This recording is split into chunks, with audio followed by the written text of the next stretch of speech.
के लिए रोजी रोटी भी चाहिए, जीवन कैसे चलेगा, कुछ काम तो करना ही पड़ेगा ना। तो इसलिए हमें व्यवसाय की भी स्वतंत्रता आर्टिकल 19 के द्वारा दी गई है। जब संविधान का निर्माण हुआ था तो जो हमारे मौलिक अधिकार थे वो 7 थे। उसमें 7वां अधिकार था संपत्ति का अधिकार, कि व्यक्ति संपत्ति रख सकता है और उसकी संपत्ति से उसको कोई भी वंचित नहीं कर सकता। लेकिन 1978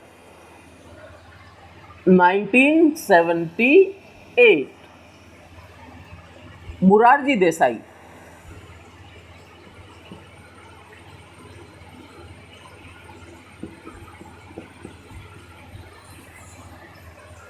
देसाई की सरकार आई 1977 में। तो 1978 में उन्होंने एक संविधान में संशोधन किया, उसे हम क्या कहते हैं, संविधान का 44वां संशोधन। और उसके तहत उन्होंने संपत्ति के अधिकार को समाप्त कर दिया। अब हम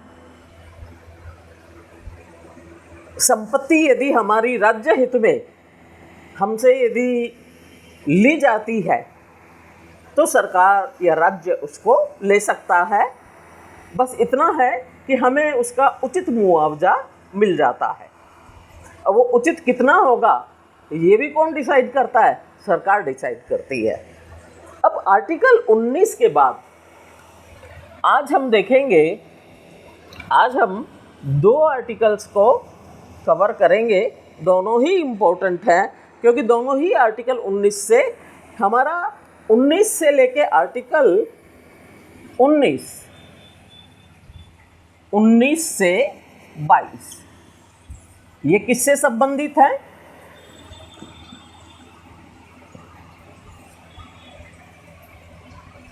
लिबर्टी।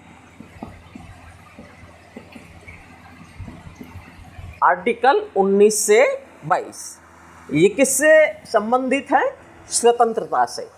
तो उसी को और क्रम में आगे बढ़ाते हुए अब आज हम देखते हैं कि आर्टिकल 20 में क्या कहा गया।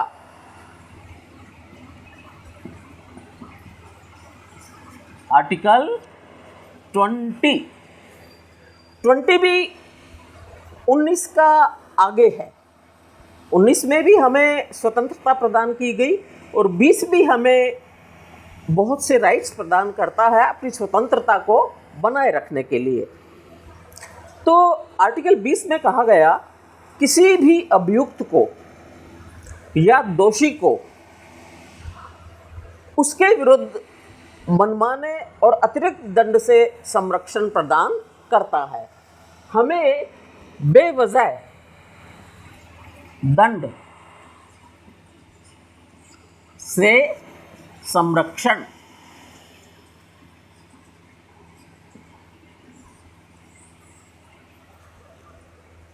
भाई, ये तो हम देखते हैं कि आजकल जुडिशरी के संबंध में हम बहुत ज़्यादा निष्पक्ष होकर नहीं बोल सकते। तो लेकिन ऐसा नहीं है कि आपने यदि किसी व्यक्ति के खिलाफ FIR हो गई और आपने उसको अरेस्ट कर लिया और आपने उसको सज़ा दे दी, नहीं, ऐसा नहीं हो सकता। किसी भी व्यक्ति को तब तक दोषी नहीं ठहराया जा सकता जब तक कि जब उसने कोई अपराध किया है तो उसने किसी कानून का अतिक्रमण ना किया हो। क्या आवश्यक है? कानून का उल्लंघन।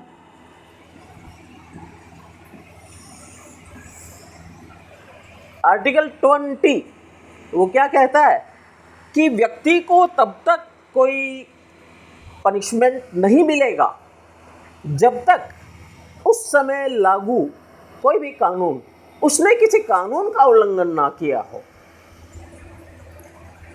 यदि किसी कानून का उल्लंघन नहीं किया है हमने तो हमको दोषी करार नहीं किया जा सकता और हमें उसके लिए दंड नहीं दिया जा सकता।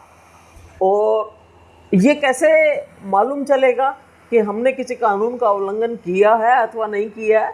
तो न्यायालय इसकी पुष्टि करता है, या पुलिस भी जब अरेस्ट करती है वो देखती है कि व्यक्ति ने किसी कानून का उल्लंघन किया है क्या।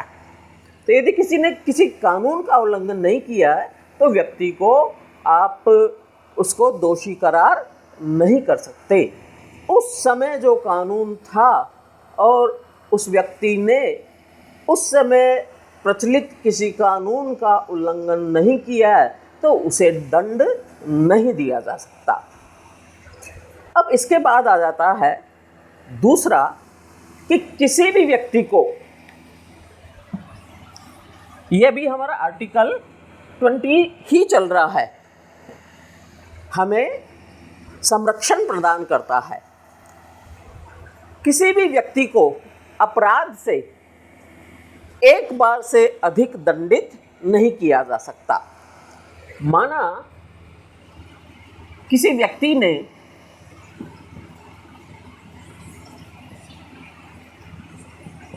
एक बार क्या किया, अपराध, अपराध के लिए दंड कितनी बार मिलना चाहिए? एक बार। हमने माना मैंने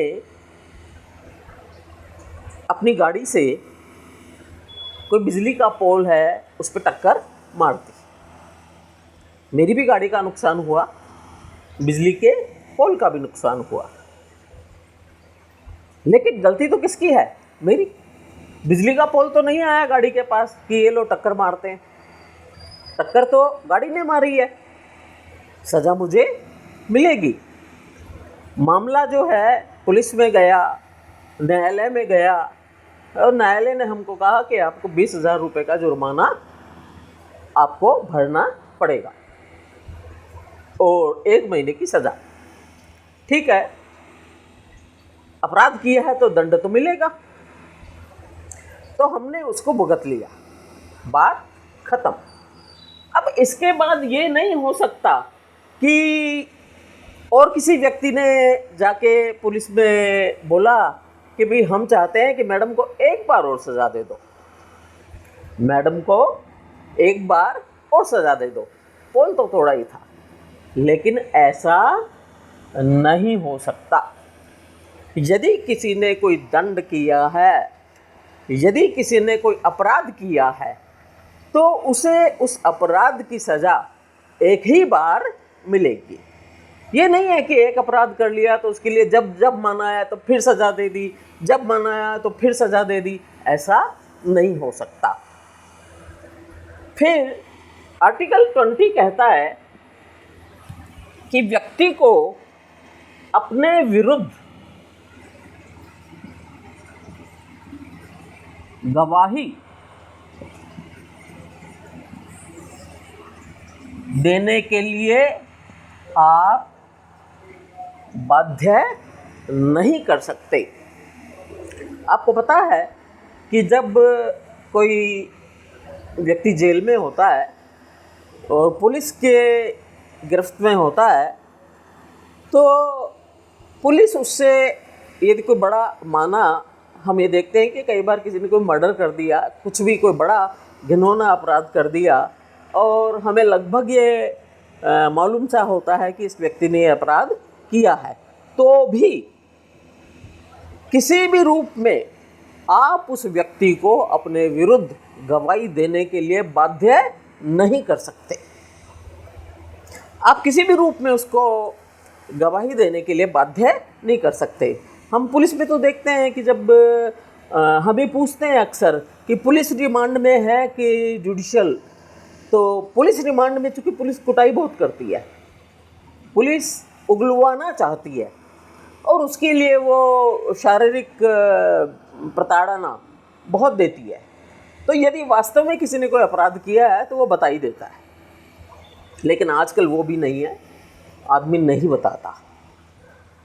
तो आर्टिकल 20 कहता है कि किसी भी व्यक्ति को अपने विरुद्ध गवाही देने के लिए आप बाध्य नहीं कर सकते। फिर है हमारी अगली स्वतंत्रता,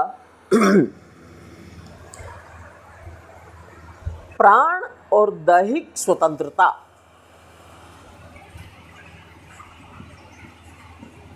प्राण प्लस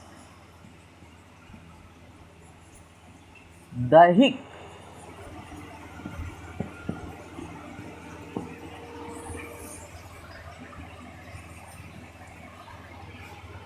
right of life,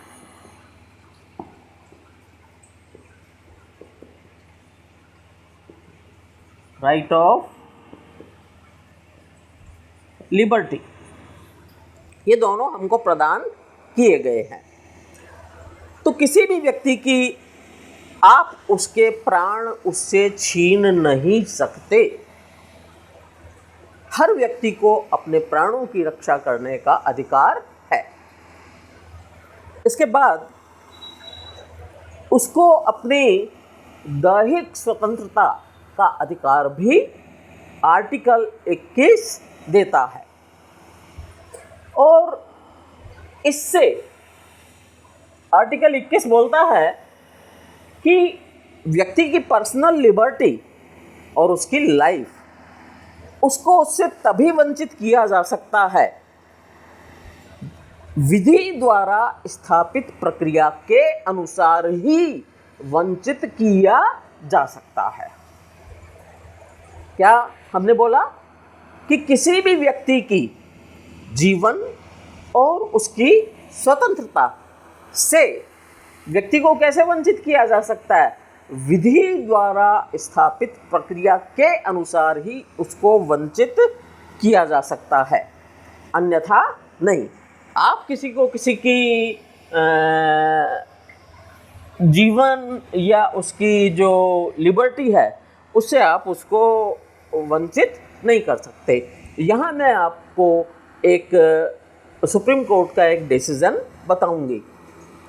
गोपालन मामला,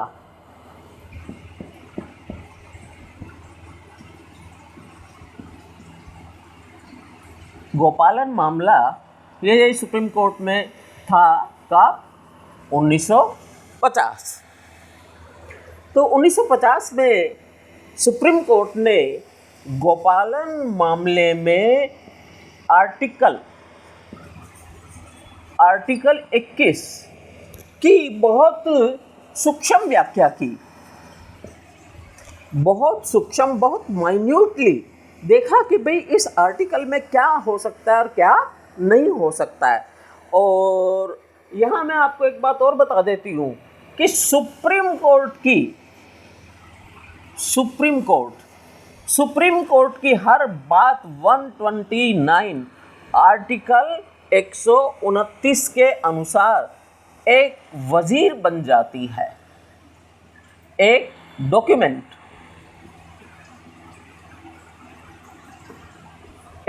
बन जाता है।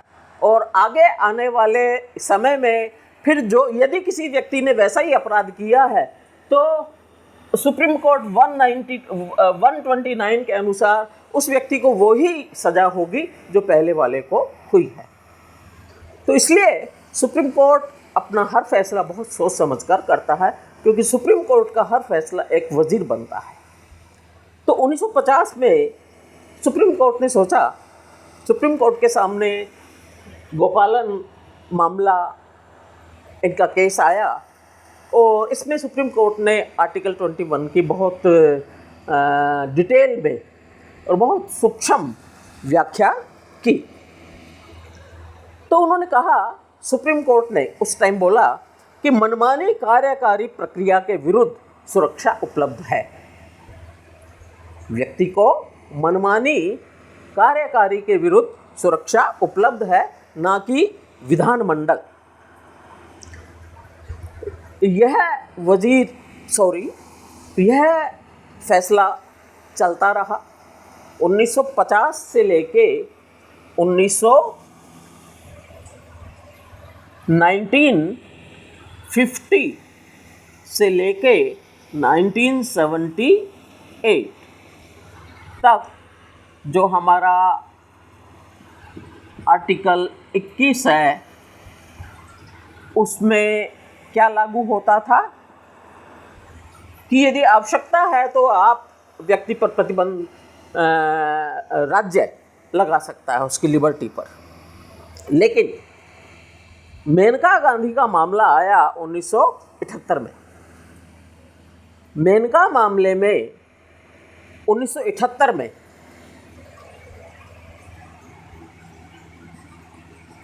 मेनका मामला 1978 उसमें उच्चतम न्यायालय ने आर्टिकल 21 के तहत आर्टिकल 21 को रिवाइज किया।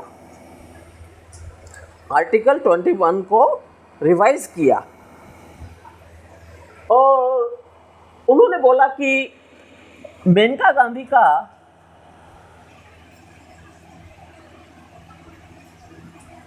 पासपोर्ट जब्त कर लिया गया था और उन्हें विदेश जाने की अनुमति नहीं दी।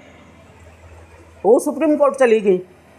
जब सुप्रीम कोर्ट चली गई तो सुप्रीम कोर्ट ने इस पे विचार किया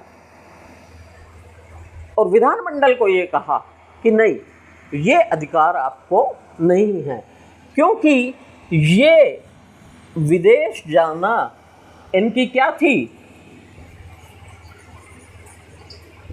पर्सनल लिबर्टी।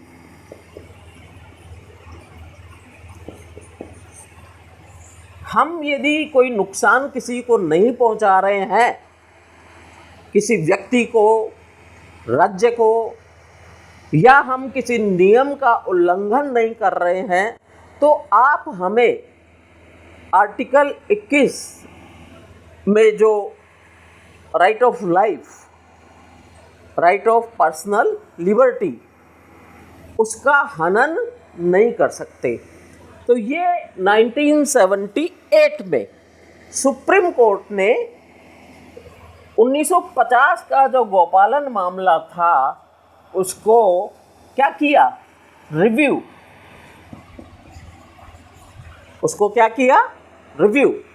और रिव्यू करके 78 में नया फैसला दिया कि जहां यदि व्यक्ति की पर्सनल लिबर्टी समाप्त हो रही है तो ये अधिकार विधानमंडल को नहीं है। अब हम देखते हैं कि ब्लैक बोर्ड इससे बड़ा होता तो इन सब को मिटाने की आवश्यकता नहीं होती, लेकिन ब्लैक बोर्ड कितना भी बड़ा हो मिटाना तो पड़ेगा।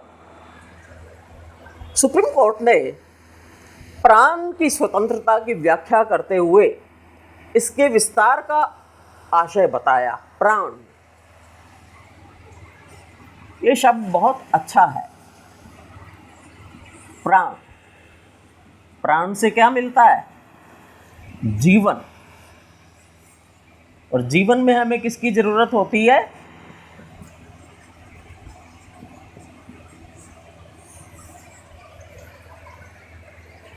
कोई किसी के प्राण नहीं ले सकता, ये तो ठीक है। तो प्राण के अधिकार को सुप्रीम कोर्ट ने शारीरिक बंधनों से नहीं बांधा। प्राण लेना कोई यही नहीं है कि आपने हाथ काट दिया, नहीं, शारीरिक बंधनों से इसको और ज़्यादा इसकी गहन व्याख्या की और उसमें मानवीय सम्मान। भाई, व्यक्ति जीना चाहता है तो कैसे जीना चाहता है,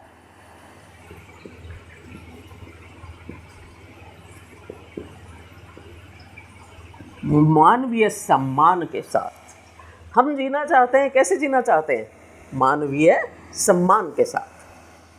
माना मैं क्लास में पढ़ा रही हूँ और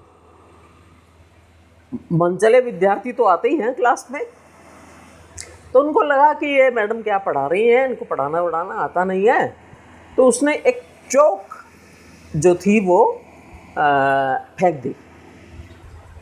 बात तो कुछ भी नहीं है, फेंक दी, बच्चा है फेंक दी। लेकिन ये कहीं ना कहीं मानवीय सम्मान, टीचर के मानवीय सम्मान पर आघात है। एक टीचर के मानवीय सम्मान पर आघात है। कब? जब वो क्लास में पढ़ा रहा है, क्योंकि वो उस टाइम अपनी ड्यूटी कर रहा है, कर्तव्य पालन कर रहा है। तो आप हमारा मानवीय सम्मान को, खाली ये नहीं है कि प्राणों की आज़ादी है तो आपने मार दिया तो ही ये माना जाएगा कि आर्टिकल 21, नहीं। आपने यदि मेरे प्राण के अतिरिक्त मेरी यदि आत्मा को भी ठेस पहुंचाई है, मेरे मन को भी आघात पहुंचाया है, तो वो भी आपको अधिकार नहीं है। तो ये कहा जाता है, उच्चतम न्यायालय में मेनका मामले में अपने फैसले को उन्होंने दोबारा स्थापित किया और अनुच्छेद 21 के भाग क के रूप में और अधिकारों की घोषणा की। ये तो हमने आपको बता ही दिया कि 1950 ये मामला कौन सा था? गोपालन।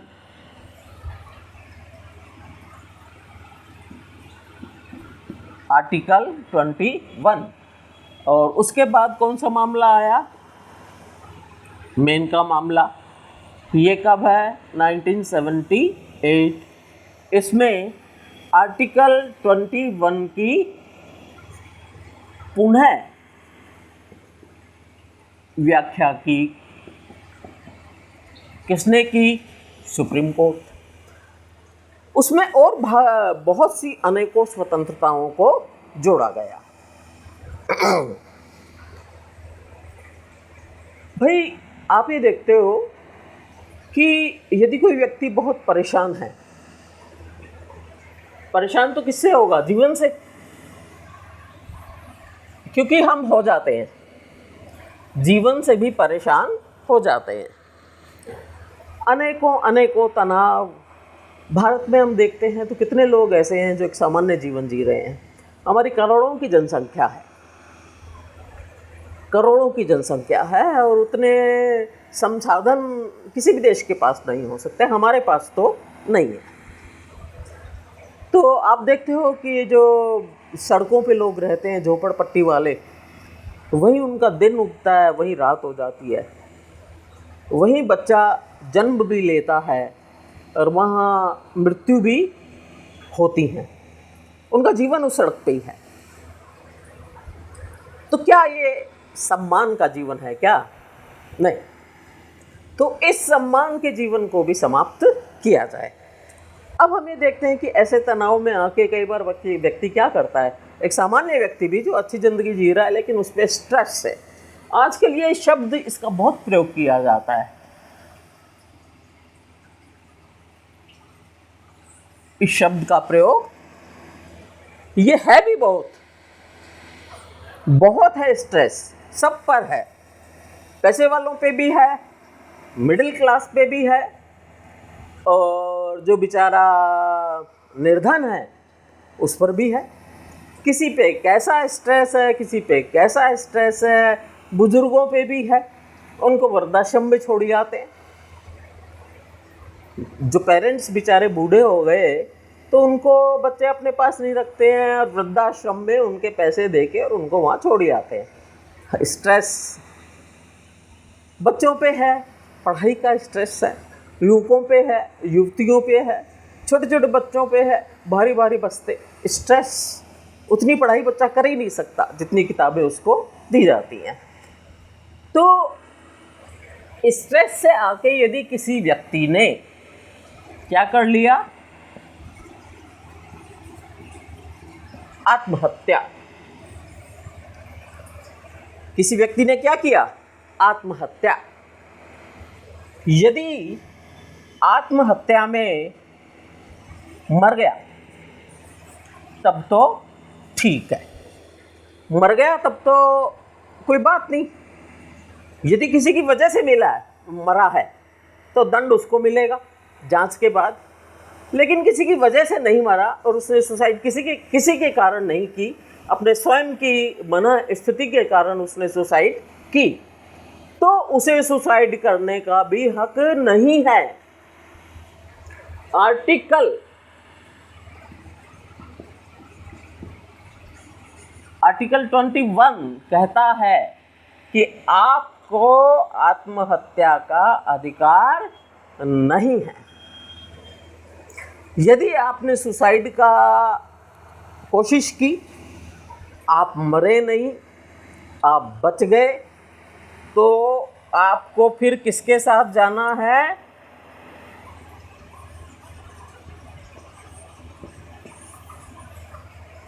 पुलिस पकड़ के ले जाएगी कि ऐसी क्या प्रॉब्लम थी जो मरने गया था या मरने गई थी।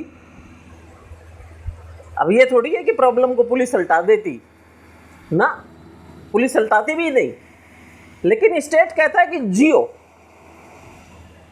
जैसा भी है जियो, जीना पड़ेगा। तुम इस देश के नागरिक हो और तुम एक सम्मानित नागरिक हो, इसलिए तुम्हें सुसाइड करने का हक नहीं है। कई लोगों का जीवन ऐसा होता है जो बिल्कुल भी जीने लायक नहीं होता, और हम भी सोचते हैं कई बार उन लोगों के लिए कि भाई क्या कैसे करें, लेकिन सुसाइड का हक नहीं है उनको। राज्य कहता है कि आप हमारे देश के सम्मानित नागरिक हो, इसलिए आपका जीवन जैसा भी है आपको जीवन जीना पड़ेगा। और आपने यदि अटेम्प्ट टू सुसाइड किया और आप मर गए तब तो ठीक है, नहीं मरे तो वो और भी ज़्यादा बुरा होगा। फिर पुलिस ले जाएगी और फिर मार तमाम कार्रवाई होगी, फिर आपको थाने में पटक देंगे। तो इसी के तहत हमें और भी बहुत स्वतंत्रताएं दी गई, क्योंकि यहाँ सवाल किसका आ जाता है? प्राण। प्राण है, प्राण के साथ प्लस किया हमने क्या? मानवीय स्वतंत्रता को जोड़ दिया हमने, मानवीय स्वतंत्रता को जोड़ दिया। फिर हमने इसके साथ जोड़ा किसको? लिबर्टी को। लिबर्टी कौन सी है? पर्सनल। भाई मुझे क्या अच्छा लगता है, क्या नहीं अच्छा लगता है। यदि मुझे दाल रोटी अच्छी लगती है तो मुझे कोई कंपेल नहीं कर सकता कि आपको तो पनीर खाना ही पड़ेगा, क्योंकि ये मेरी पर्सनल लाइफ है। हमें क्या अच्छा लगता है, हम क्या पहनते हैं, हम मार्कर यूज़ करते हैं कि नहीं करते हैं, हमें पढ़ाना अच्छा लगता है, हम क्यों पढ़ा रहे हैं, हमें पढ़ाना अच्छा लगता है। हमारी इस पर्सनल लिबर्टी को हमसे कोई छीन नहीं सकता। तो इन्हीं सब चीज़ों के लिए, पर्सनल लिबर्टी के लिए आर्टिकल 21 में और भी बहुत सी स्वतंत्रताओं का उल्लेख किया गया। सबसे पहले यह है कि बंधुआ मजदूरी करने के विरुद्ध अधिकार। पहले आपने देखा था कि हमारे समाज की संरचना बड़ी अजीब विचित्र थी, और जो जमींदार लोग होते थे वो लोगों को अपने घरों में बंधुआ मजदूर के रूप में रख लिया करते थे, और वो व्यक्ति तो बंधुआ मजदूरी करता ही करता था, लेकिन उसकी पीढ़ियां बंधुआ मजदूरी करती थी। तो आर्टिकल 21 के तहत ये कहा गया कि बंधुआ मजदूरी का उसको समाप्त किया जा सकता है। हिरासत में कोई शोषण नहीं होगा। आप जेल में हैं, पुलिस में हैं, थाने में हैं, आपका कोई शोषण नहीं हो सकता। व्यक्ति को प्रतिष्ठा और मान के साथ जीने का अधिकार, ये बहुत अच्छी बात है। हमें अपनी प्रतिष्ठा के साथ जीवन जीने का हक है। जब मैंने आपको इससे पहले जब आर्टिकल 19 पढ़ाया था तो मैंने आपको तब भी बताई थी ये स्वतंत्रताएं। उसके बाद आपका आ जाता है कि हमें एक प्रदूषण रहित वातावरण में जीने का अधिकार है। आपकी मोटरसाइकिल या आपकी गाड़ी यदि बहुत ज़्यादा पोल्यूशन करती है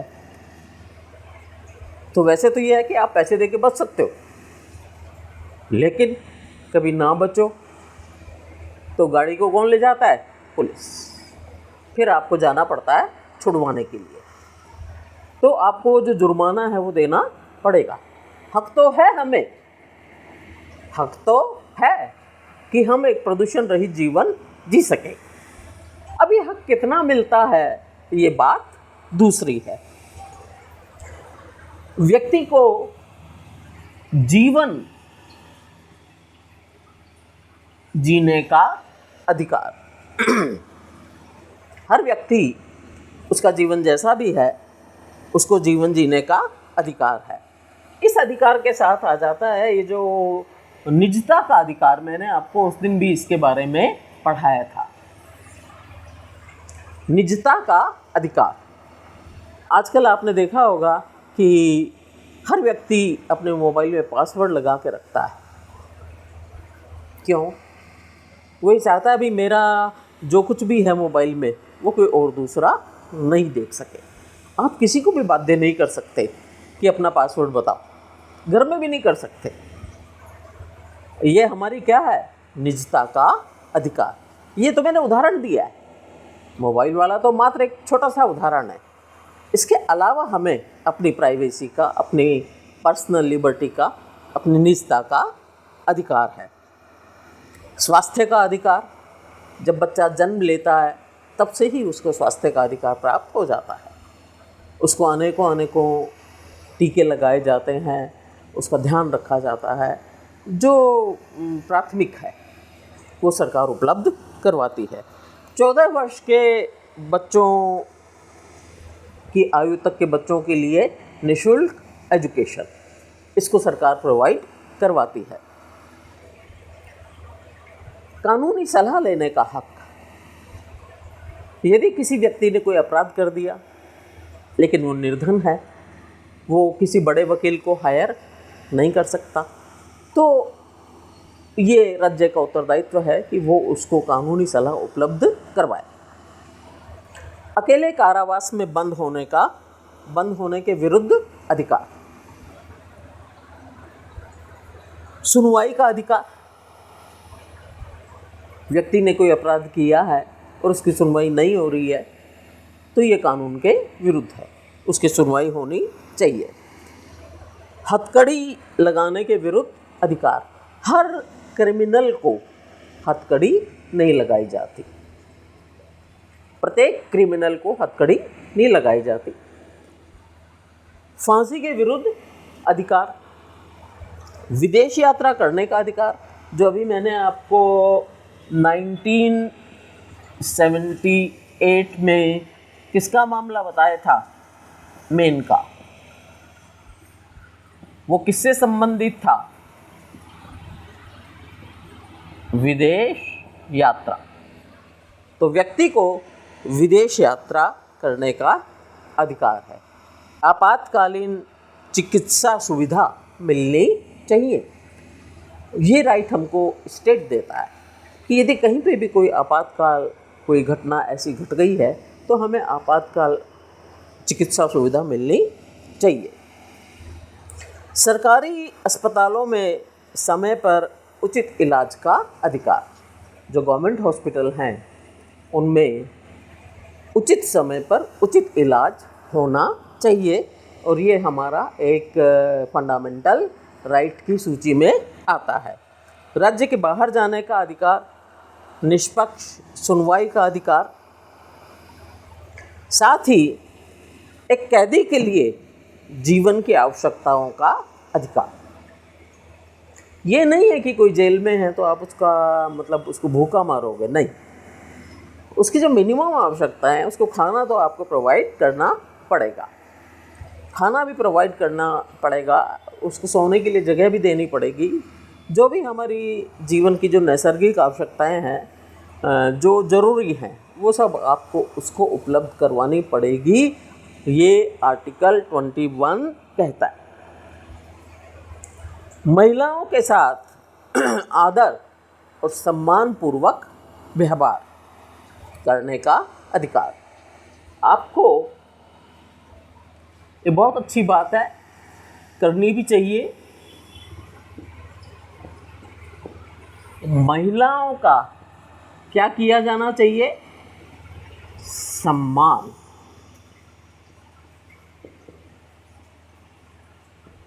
उनकी डिग्निटी की इज्जत की जानी चाहिए, ये हमारा अधिकार है। तो हम देखते हैं कि महिलाओं के साथ जब भी कोई ऐसा समय बहुत बदल गया, मैं नमन करती हूँ संविधान निर्माताओं को कि उन्होंने 70 साल पहले, जब कोई इंटरनेट नहीं था, कोई टेक्नोलॉजी नहीं थी, और ऐसे संविधान का निर्माण किया जो आज भी उतना ही जीवंत है और आज भी हमें उसकी उतनी आवश्यकता है। तो डॉक्टर भीमराव अंबेडकर, जिन्हें हम उसका संविधान का जनक मानते हैं, उन्होंने कहा था, मैं रहूं नहीं रहूं, संविधान हमेशा जीवंत रहेगा। उस समय उन्होंने कहा था कि महिलाओं का सम्मान होना चाहिए, और यदि महिलाओं के सम्मान पर कोई आघात पहुंचाता है, आपने देखा होगा कि जो आजकल जघन्य अपराध होते हैं महिलाओं के साथ, उसमें पूरी की पूरी जो सिस्टम है वो सक्रिय हो जाता है अपराधियों को पकड़ने के लिए। तो इसलिए आपको महिलाओं का मान सम्मान करना होगा। सार्वजनिक फांसी के विरुद्ध अधिकार। माना किसी अपराधी ने कोई दोष दिया है और उसका अपराध सिद्ध हो जाता है और उसको फांसी दी जानी चाहिए, लेकिन आप उसको सार्वजनिक रूप से फांसी दो, ये उचित नहीं है। हम ये कहेंगे ये फिर उसके सम्मान पर चोट है। ठीक है, फांसी तो मिलनी है, लेकिन सार्वजनिक करके हम उसको और उसके मान सम्मान को चोट पहुंचाते हैं। तो इसलिए सार्वजनिक फांसी का अधिकार स्टेट को नहीं है। पहाड़ी क्षेत्रों में मार्ग का अधिकार, सूचना का अधिकार, ये बहुत इम्पोर्टेंट है। Right of information. आजकल हर व्यक्ति को ये अधिकार है, उसे किसी भी डिपार्टमेंट से कोई सूचना लेनी हो तो वो राइट ऑफ इंफॉर्मेशन के तहत सूचना को प्राप्त कर सकता है, और उस विभाग को 1 महीने के अंदर अंदर उस सूचना को उसको देना पड़ेगा। प्रतिष्ठा का अधिकार, पारिवारिक पेंशन का अधिकार। व्यक्ति को पारिवारिक पेंशन का भी अधिकार है।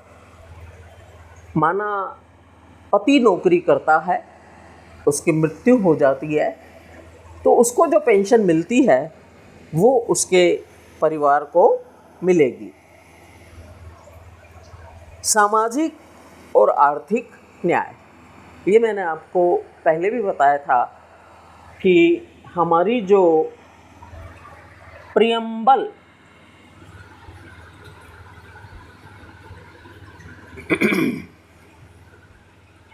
संविधान की प्रस्तावना, संविधान की प्रस्तावना में हमने कहा था हम भारत के लोग। हम भारत के लोग के बाद क्या क्या था? सामाजिक और आर्थिक न्याय, ये शब्द थे। हमने प्रस्तावना में कहा था कि हम सामाजिक और आर्थिक न्याय प्राप्त करना चाहते हैं। जीवन बीमा पॉलिसी के विनियोग का अधिकार, शोर के प्रदूषण से मुक्ति का अधिकार, विकास का अधिकार और अवसर का अधिकार। अपॉर्चुनिटी सबको समान मिलनी चाहिए, चाहे वो शिक्षा हो, चाहे वो रोजगार हो। आपको अपॉर्चुनिटी सब, किसी प्रकार का जाति, रंग, धर्म, इसमें कोई भेदभाव नहीं किया जाएगा और वो सभी को समान रूप से मिलेंगे। अवसर का अधिकार। शिक्षा का अधिकार सभी नागरिकों को समिति और संघ बनाने का अधिकार है। शिक्षा के संबंध में शिक्षा का अधिकार, अब सरकार इसमें मुझे कहना चाहिए कि सरकार प्रयासरत भी है। और शिक्षा, पहले हमारा शिक्षा का प्रतिशत बहुत कम था और अब तो हम देखते हैं कि महिलाओं की शिक्षा का प्रतिशत ज़्यादा हो गया, क्योंकि पहली से लेकर 8वीं तक जो शिक्षा है निःशुल्क है। अब वो दूसरी बात है कि वो निःशुल्क है आपके सरकारी स्कूलों में। अब ये दूसरी बात है कि सरकारी स्कूलों में कितनी पढ़ाई होती है, लेकिन तो भी जहाँ होती है वहाँ बच्चों को सारी सुविधाएं प्रदान की जाती हैं। उनकी एजुकेशन क्या है, निःशुल्क है। ये राज्य का एक अच्छा प्रयास है और इसमें हम सफल भी हुए हैं। तो ये आपके कौन कौन से आर्टिकल थे? आर्टिकल 20 और आर्टिकल 21। ये 2 आर्टिकल ऐसे हैं जो आर्टिकल 19, 20, 21, ये तीनों आर्टिकल ऐसे हैं जो व्यक्ति को स्वतंत्रता प्रदान करते हैं, सुरक्षा प्रदान करते हैं और अन्याय के विरुद्ध सुरक्षा प्रदान कर सकते हैं। कोई किसी को किसी तरह का त्रास नहीं दे सकता। ये अवैधानिक है, गैर कानूनी है। तो यहीं पे आपका आर्टिकल 21 समाप्त हो जाता है। यदि आपको मैंने जो भी आपको समझाया, यदि वो आपको समझ में आया, तो निश्चित रूप से मैं चाहूँगी कि आप उसको लाइक करो, उसको सब्सक्राइब करो और नया वीडियो जब मैं डालती हूँ तो उसके लिए जो बेल आइकॉन है उसको भी आप प्रेस करो, ताकि जब भी मैं नया वीडियो डालूं तो आपको उसके बारे में सूचना हो जाए। तो मैक्सिमम लाइक करो, मैक्सिमम सब्सक्राइब करो, ये मेरी आपसे रिक्वेस्ट है। क्योंकि मेरा उद्देश्य सिर्फ एक ही है कि मैं पढ़ा सकती हूँ तो मुझे पढ़ाना चाहिए। Thank you very much.